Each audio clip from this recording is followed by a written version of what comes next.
Ya, listo, entonces vamos a continuar y nos habíamos quedado en cambios hematológicos.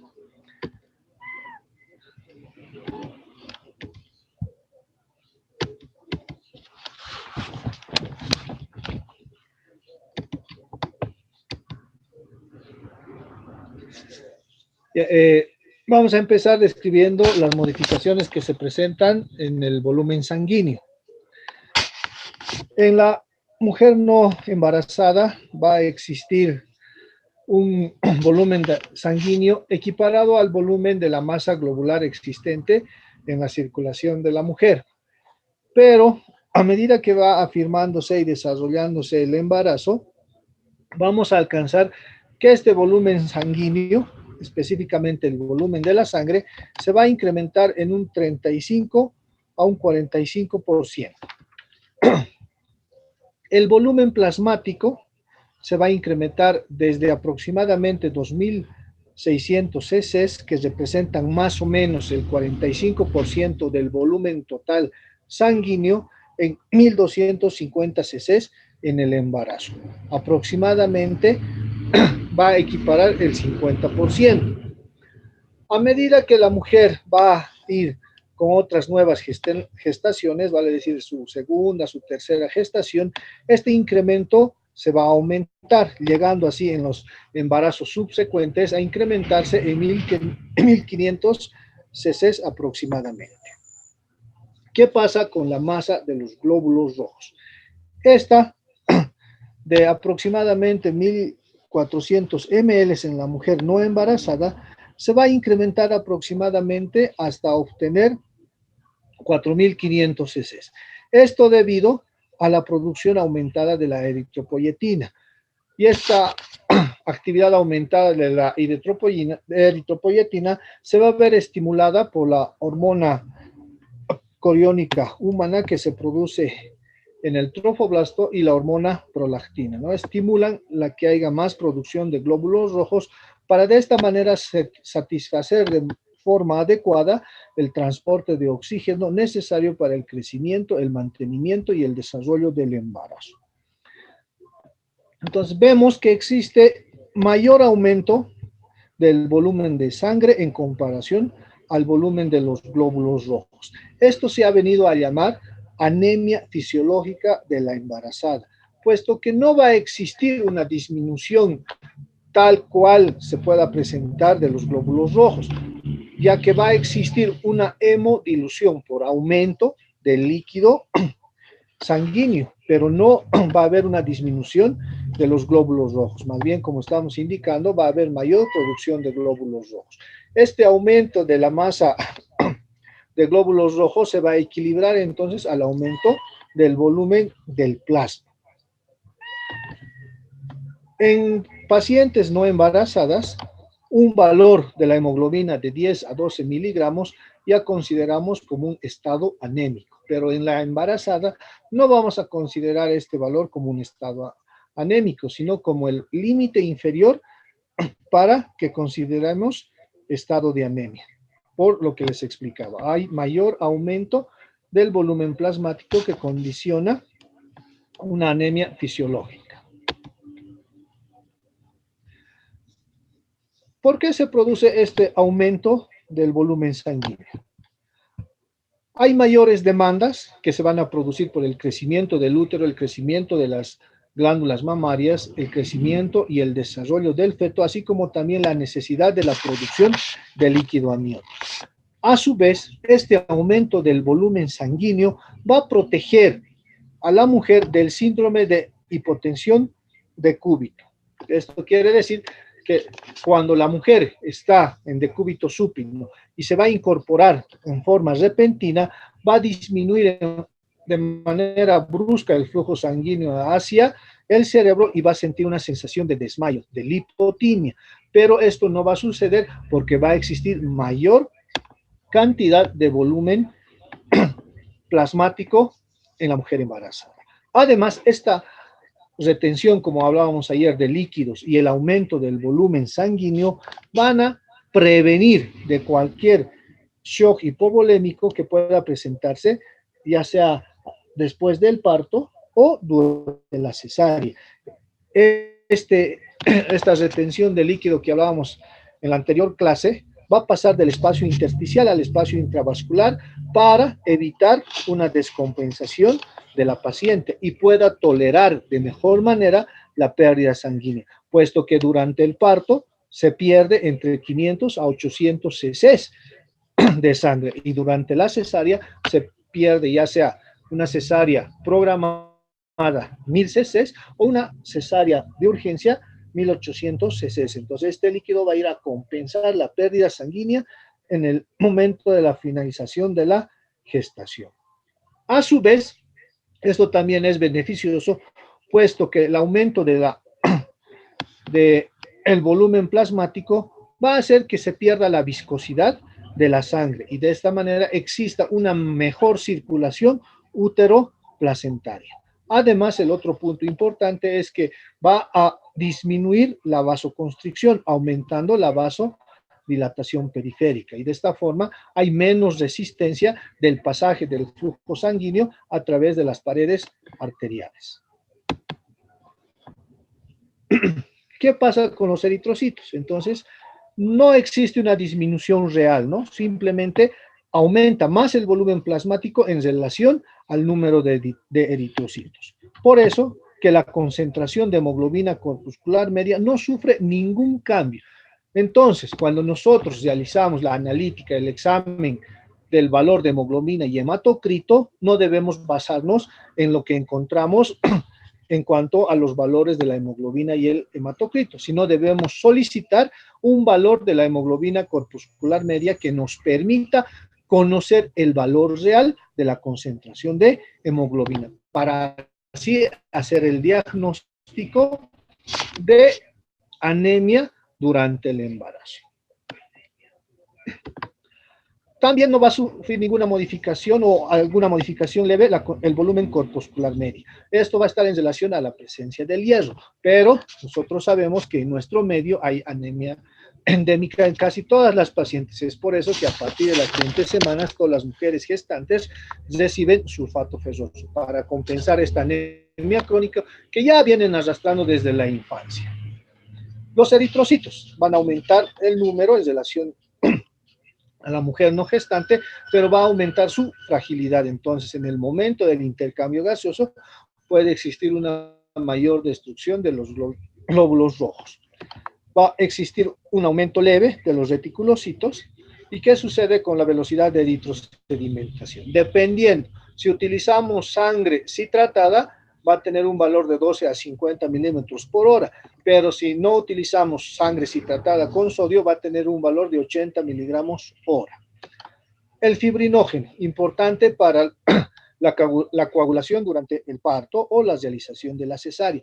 Este se va a incrementar de un valor en la no gestante de 200 a 400 miligramos decilitro, va a duplicar a 400 a 600 miligramos decilitro. ¿Qué sucede con los glóbulos blancos? Estos pueden aumentar, incluso llegar hasta 16,000 milímetros cúbicos.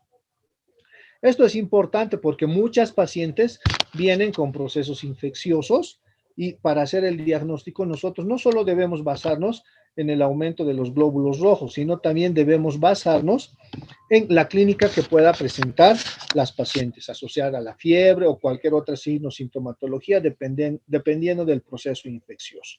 Pero si solo tenemos un valor de 16,000, debemos asociar a que se trata de una modificación fisiológica del embarazo. Los linfocitos no presentan ningún cambio. Las plaquetas pueden o no tener algún ascenso o algún descenso sin importancia laboratorial durante la mujer embarazada. Las proteínas.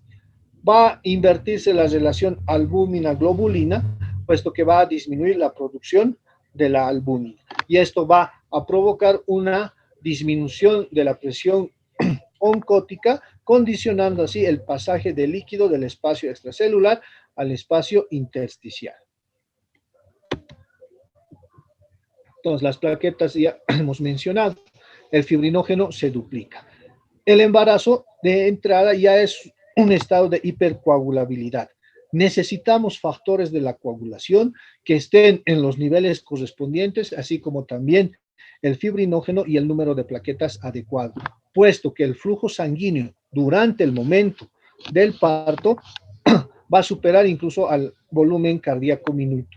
Y el punto más importante para prevenir la muerte materna durante el parto es el alumbramiento o cualquier intervención quirúrgica que nos indique la realización de una cesárea. Cambios en el sistema cardiovascular. ¿Qué pasa con la posición del corazón? Debido al crecimiento del útero, específicamente el fondo del útero, va a empujar el diafragma 4 centímetros hacia arriba, y esto va a hacer que la punta del corazón se desplace hacia el cuarto espacio intercostal izquierdo, fuera de la línea medio clavicular, o sea, se va a desplazar el corazón.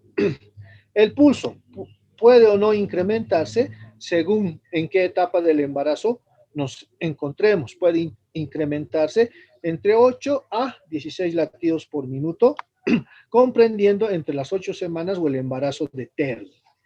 Los ruidos cardíacos. Puede haber un refuerzo del primer ruido, y esto se debe generalmente a que se va a cesar un poco más temprano la válvula mitral y un poco más retrasada la válvula tricuspidea. Puede existir una intensidad del segundo tono cardíaco, esto por el aumento del gasto cardíaco. Puede aparecer un tercer sonido que se va a presentar a la mitad del embarazo y va a persistir incluso unas cuantas semanas después de concluido el embarazo. Podemos también auscultar la presencia de murmullos funcionales sistólicos que se van a desarrollar en todas las mujeres embarazadas a consecuencia del aumento del gasto cardíaco. En el electrocardiograma, las modificaciones que vamos a encontrar es que el complejo QRS va a tener un bajo voltaje, la onda T puede estar invertida o puede estar aplanada, y también vamos a encontrar que el complejo QRS puede presentarse de forma alargada.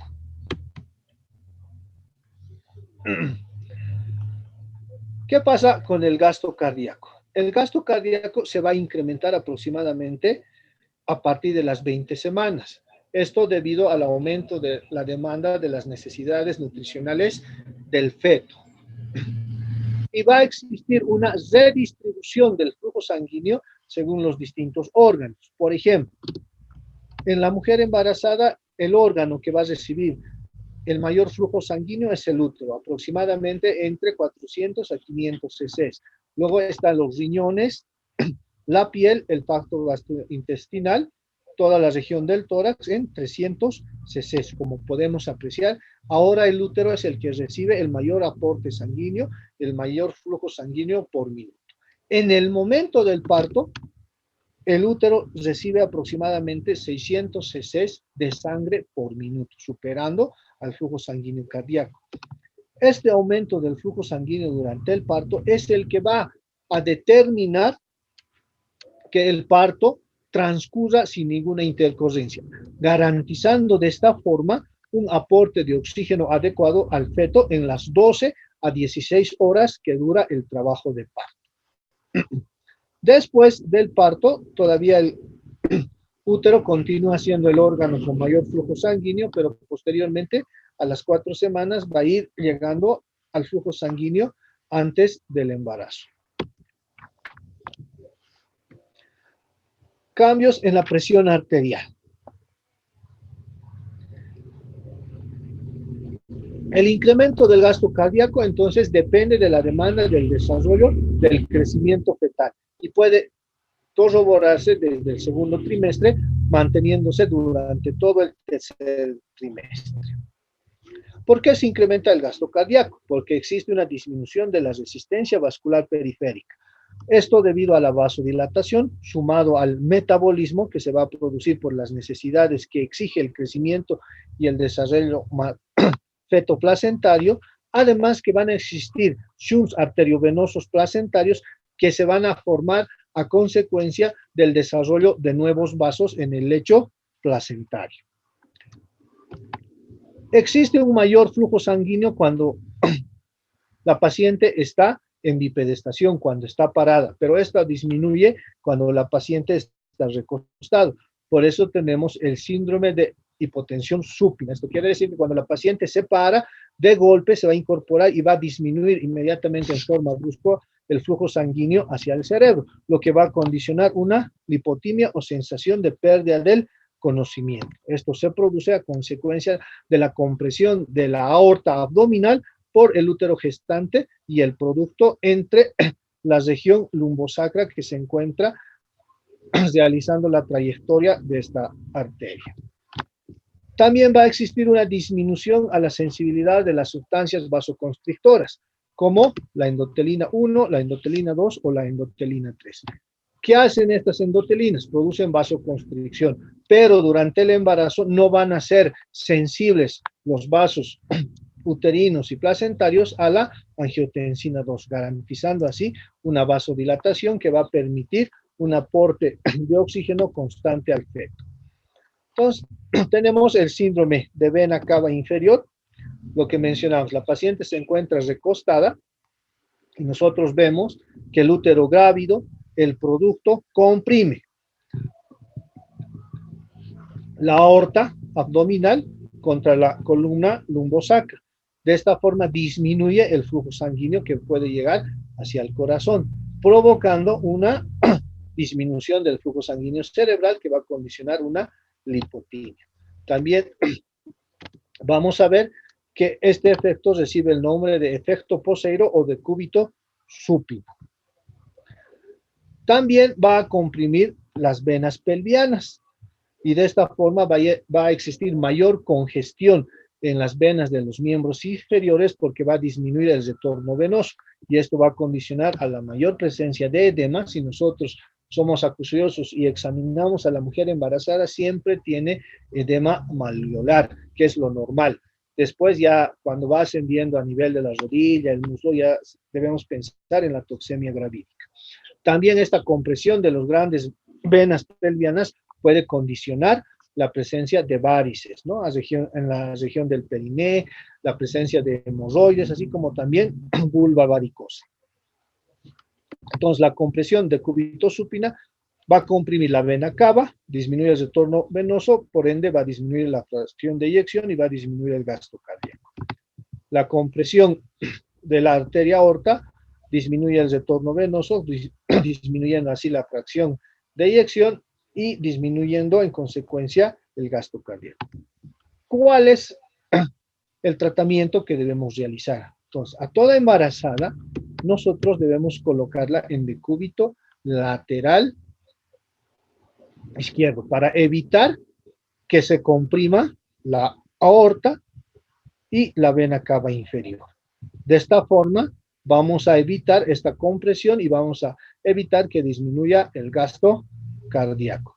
Además, esta compresión también va a disminuir el aporte de flujo sanguíneo adecuado hacia el útero. Entonces, cuando nosotros vemos que el producto está entrando en un sufrimiento fetal, debemos colocar inmediatamente a la paciente en decúbito lateral izquierdo para garantizar que no se comprima la aorta y de esta forma exista un flujo sanguíneo adecuado hacia el útero y del útero a la placenta y de la placenta al feto.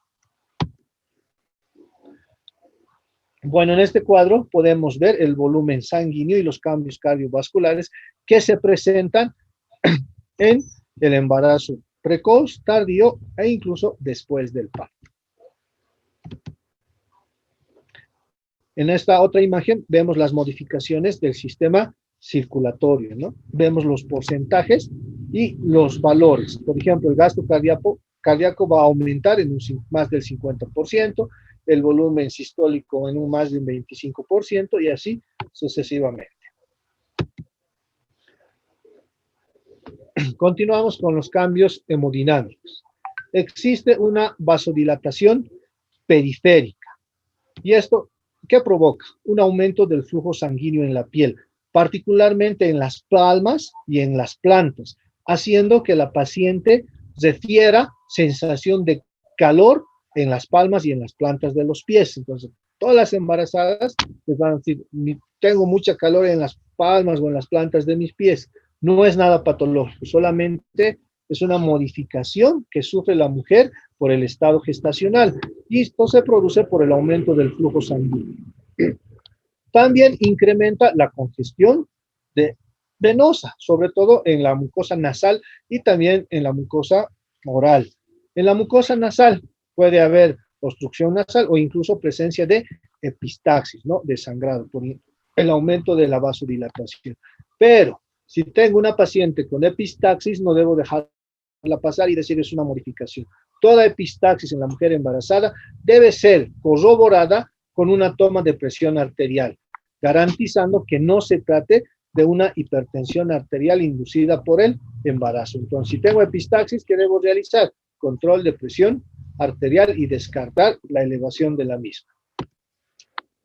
Entonces, vemos, ¿no?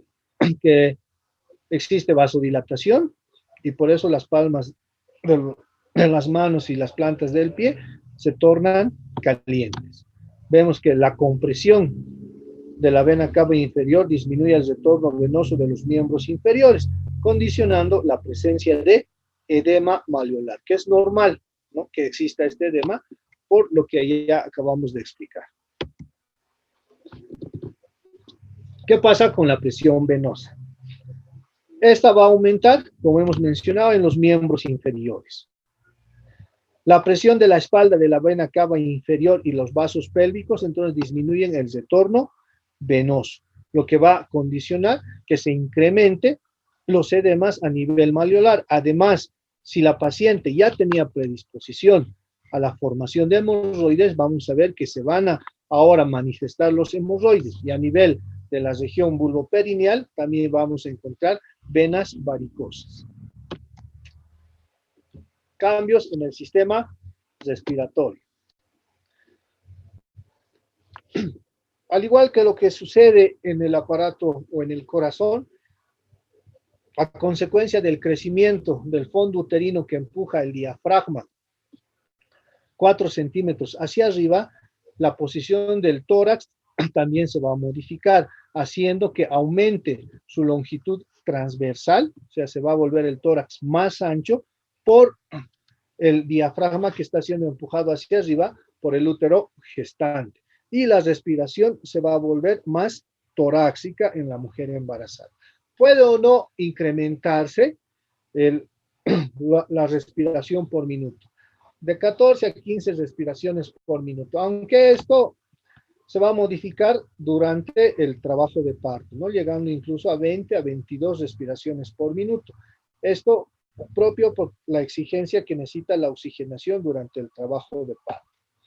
La progesterona va a ser la causante de la presencia de suspiros del embarazo, ¿no? Y esto lo podemos advertir. A veces entramos al mini, se siente una mujer embarazada, está tranquila y comienza a suspirar, ¿no? Eso es consecuencia de la presencia de la progesterona. También, a consecuencia de que el diafragma sube 4 centímetros, vamos a tener una brevedad en la respiración, incluso puede tratarse de una respiración y confundirse como si la paciente estaría jadeando. Esto entonces es por la modificación que sufre el diafragma. Y en este resumen podemos ver todos los volúmenes pulmonares, las capacidades pulmonares y las modificaciones que sufre cada una de ellas. Cambios en el sistema urinario.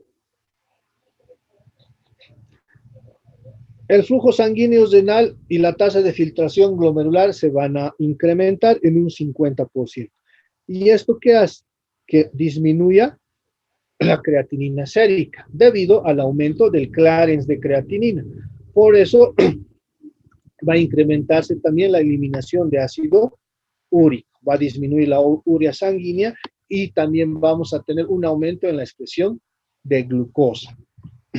Todos estos se van a presentar entonces en un estado fisiológico de la mujer gestante. Por eso la función del riñón no es equiparada a la función de la mujer no embarazada. Otra modificación que se presenta en el sistema urinario es la dilatación de los uréteres y de la pelvis renal. Esto en un inicio por la presencia de la progesterona que va a dilatar estas estructuras anatómicas y después por la compresión de la cabeza del feto sobre los uréteres en su tercio inferior. Entonces, disminuyendo así también el pasaje de la orina hacia la vejiga, condicionando la dilatación de los uréteres y la pelvis renal.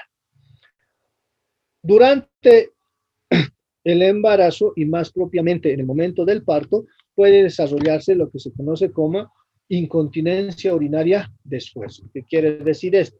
Debido a la compresión de la cabeza fetal hacia la vejiga, y si ésta se encuentra llena, la mujer al realizar un esfuerzo, como levantar, no sé, una garrafa, una bolsa pesada o agacharse, va a perder en forma inconsciente orina. Por eso se llama incontinencia urinaria. Entonces, hace un esfuerzo y va a perder orina por la compresión de la cabeza fetal a la vejiga. Cambios en el sistema gastrointestinal. Bueno, esta es una de las modificaciones que se presentan y se puede advertir con mayor frecuencia en la mujer embarazada, ¿no? Hay sangrado de las encías, hay aumento de la secreción salival y sobre todo hay presencia de náuseas, vómitos, cambios muy bruscos en cuanto al apetito. Puede existir indigestión, o sea, constipación, flatulencia, falta de eliminación de gases, estreñimiento, pirosis retroesternal por la horizontalización que sufre el estómago a consecuencia del crecimiento del útero, presencia de litiasis vesicular debido al enlentecimiento de la expulsión de la bilis causada por la progesterona y, como ya hemos hablado, la presencia de hemorroides por la compresión de las venas pélvicas, ¿no? Entonces, la mujer actúa y tiene todos estos cambios de humor debido a las modificaciones del aparato gastrointestinal. Algo muy importante que no debemos dejar de tomar en cuenta es la modificación que sufre el apéndice. Varias pacientes han estado subdiagnosticadas de apendicitis y se les ha complicado con la peritonitis, y aparte de resolver la peritonitis, si estamos frente a un embarazo pretérmino, entonces se nos complica la situación de la madre y el feto. Entonces tenemos acá en el cuadro las modificaciones que puede sufrir la ubicación topográfica del apéndice durante la gestación. Cabe recalcar que el McBurne, el Murphy, el obturador, el psoas, que son signos de apendicitis, quedan descartados en la mujer embarazada. El único signo que toma importancia es el signo de Giudice-San Martín. Entonces ya habíamos hablado también de las modificaciones que sufre la relación albúmina-globulina y el incremento de la fosfatasa alcalina, ¿no? Esto va a provocar, ya hemos dicho, una disminución de la presión oncótica. De esta forma se va a producir el pasaje del líquido intracelular al espacio intersticial. Cambios metabólicos. Bueno, de la ganancia de peso ya hemos hablado, ¿no? Puede aumentar de 350 a 400 gramos por semana al término de la gestación, como término medio 11 kilogramos, que se va a distribuir en 7 kilogramos de grasa, 3 kilogramos de grasa, 7 kilogramos de agua y 1 kilogramo de proteína. Todo esto va a condicionar el aumento del peso corporal en la mujer embarazada. Y no debemos olvidarnos que por mes solo puede aumentar 2 kilogramos. Si estamos frente al aumento de un peso mayor a 2 kilogramos, debemos pensar en una hipertensión inducida por el embarazo, a una toxemia gravídica o a una macrosomía fetal o a un estado diabetógeno de la paciente que le está llevando a un estado de obesidad. Muchas pacientes debutan con diabetes en el embarazo y se quedan diabéticas para toda su vida. En cuanto al metabolismo del agua, ya hemos hablado que existe retención de agua y de sodio. ¿Qué pasa con las proteínas? Va a haber una retención nitrogenada, específicamente de los nitrógenos, por lo tanto, también necesitamos hemodiluir con la retención de agua. ¿Qué pasa con los carbohidratos? Entonces, hay más producción de glucosa por las necesidades metabólicas que representa el crecimiento, el mantenimiento y el desarrollo del feto. Además que tiene que desarrollarse la placenta, tiene que producirse líquido amniótico y también va a contribuir a esto el desarrollo de las glándulas mamarias preparándose para la lactancia. Existe un ligero aumento de los ácidos grasos durante la gestación. ¿Qué pasa con los minerales? Hay un incremento de la necesidad de hierro, calcio, fosfato y magnesio. Entonces, todos estos minerales deben ser consumidos por la madre en forma de suplementos. Existen ya vitaminas que nos permiten contribuir a estas deficiencias. No solo vitaminas, sino también minerales, oligoelementos, sustancias incluso que permiten prevenir el desarrollo de malformaciones congénitas. Entonces, la mujer embarazada debe cuidar sobre todo la dieta. El hecho de que esté embarazada no quiere decir que no pueda comer nada, sino tiene que comer de entrada lo que más le guste, dividiendo en porciones, para no llegar a rechazar posteriormente los alimentos. Ahora, ¿por qué las mujeres embarazadas tienen náuseas y vómitos? Es porque su cuerpo se está adaptando a una hormona nueva en su organismo, que es la hormona gonadotropina coriónica, que se produce desde el 10º día de la fecundación hasta la finalización del embarazo. Cambios en el sistema musculoesquelético. Ya habíamos hablado algo de ello. Existe una inhibición y un aumento del espesor de las articulaciones estimulados por la progesterona y la relaxina.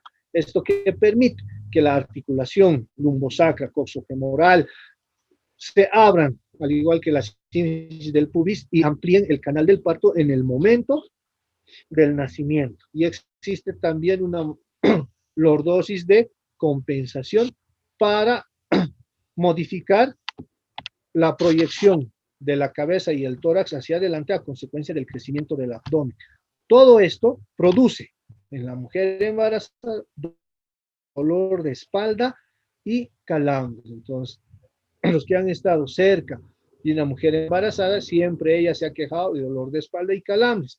Ya sabemos cuál es la causa. Es una causa fisiológica, modificación del centro de gravedad y la formación de la lordosis lumbosacra. No es nada patológico. Claro que podemos ayudar, ¿no?, con algunos medicamentos para aliviar el dolor y las molestias. Cambios en el sistema endocrino. ¿Qué pasa con la adenohipófisis o hipófisis anterior? De entrada se va a bloquear la folículo estimulante porque no se van a madurar folículos y por ende se va a bloquear también la producción de la LH, de la hormona luteinizante. La hipófisis entonces va a incrementar su tamaño debido a la producción de la hormona gonadotropina coriónica. La hormona que radica de importancia en este momento para nuestro estudio es la prolactina, que se va a encargar de el inicio, o sea, de la lactogénesis y la lactoinyección y el mantenimiento de la lactancia durante el embarazo. Esta se va a incrementar particularmente a partir de la medianoche a una razón de 150 nanogramos ml. Es por eso que los recién nacidos despiertan de noche, porque hay más producción de leche. La hipófisis posterior. Para nuestro estudio radica de importancia la producción de oxitocina. Esta es la hormona que va a desencadenar el parto cuando el embarazo haya llegado a su conclusión, vale decir 40 semanas o 280 días. Otras hormonas que se modifican son la tiroides, que va a tener un incremento difuso, sobre todo por la producción de las hormonas tiroideas.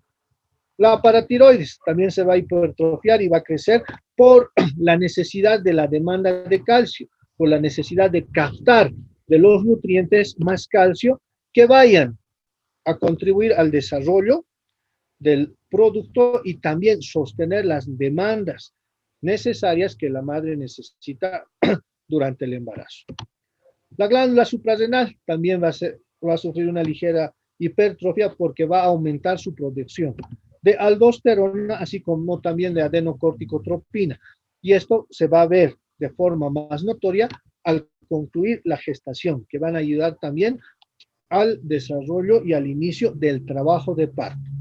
Ya hemos hablado de la insulina que se tiene que incrementar porque el embarazo es un estado diabetógeno con aumento de la producción de glucosa.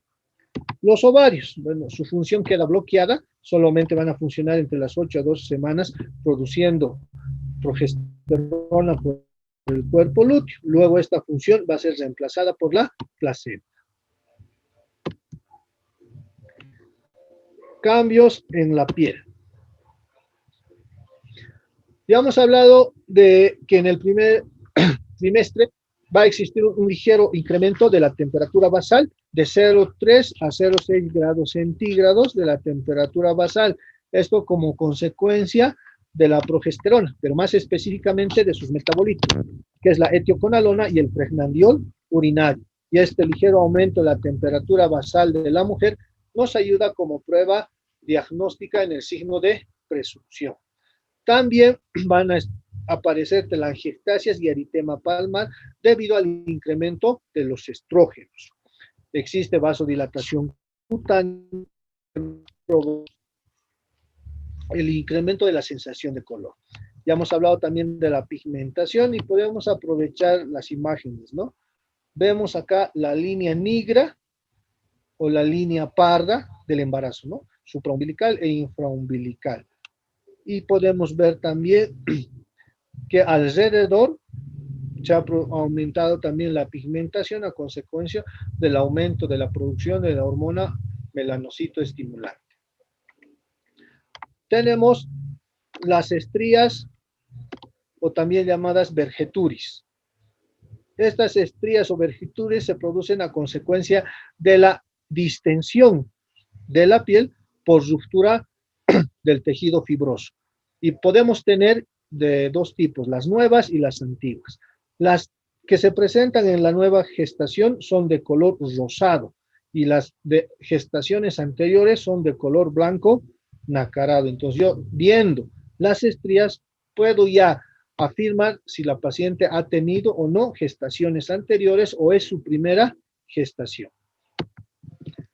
Aquí podemos ver también en una paciente no gestante la areola primaria, el pezón, y si agudizamos la vista podemos ver los tubérculos de Morgagni. Ya en etapas tempranas del embarazo se va a formar otra areola que se llama areola secundaria, rodeando a la areola primaria. Y podemos ver también que estos tubérculos de Morgagni van aumentando de tamaño. Ya consolidado el embarazo, puedo diferenciar claramente la areola primaria, la areola secundaria, e incluso han aumentado su pigmentación. Y ahora los tubérculos de Morgagni están de mayor tamaño y cambian de nombre. Ya no se llaman tubérculos de Morgagni, sino se llaman tubérculos de Montgomery. Además, si estuviéramos frente a una paciente y examinamos la glándula mamaria, vamos a ver una pequeña red venosa que se llama red de Halley. Y también la melanocito estimulante va a aumentar la pigmentación de toda la región de los genitales externos. Cambios en el sistema neurológico. Los cambios van a radicar en que va a existir modificaciones en el sensorio por la compresión de los nervios. ¿Dónde se van a comprimir los nervios? En la región de la pelvis y la región lumbosacra, a consecuencia del crecimiento del útero, porque en su interior se está desarrollando el feto, la placenta y la producción de líquido amniótico. Puede existir la presencia de dolores de cabeza tensional, pueden ser consecuencia del estrés, ya habíamos hablado en un inicio. El hecho de que la mujer se entera que está embarazada ya condiciona una situación de estrés por el futuro del recién nacido o cómo vaya a transcurrir su gestación. También a consecuencia del edema podemos tener síndrome de túnel carpiano. Hay muchas mujeres que se quejan, alzan, no sé, el termo, la caldera y empiezan a quejarse de dolor en la región de la muñeca Y esto se conoce como síndrome de túnel carpiano del embarazo, a consecuencia del edema que se presenta en esta región. También hay entumecimiento y picación relacionados con los cambios de postura. Todas estas modificaciones no debemos tomarlos como patológicos, sino como una modificación fisiológica, a la cual nosotros debemos satisfacer como médicos las necesidades, no estoy diciendo siempre analgésicos, algunos analgésicos, o si no, cambios de posición continua. Lo mejor para una embarazada, para que pueda pasar una noche agradable, es que se consiga un colchón de agua, ¿no? Donde no exista compresión de ninguno de... Bueno, si tienen alguna pregunta.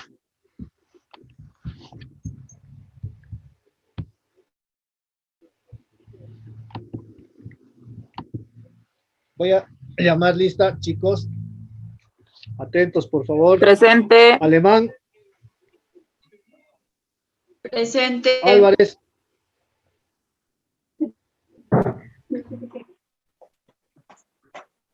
Apaza. Presente. Araca. Presente. Aramayo. Arando. Presente. Arce Calvo. Arce Laibe. Presente, doctor. Argandoña. Presente. Arismendi. Presente, doctor. Aztec. Avisa. Presente, doctor. Bazenechea Chirinos. Presente, doctor. Bazenechea Presente, doctor.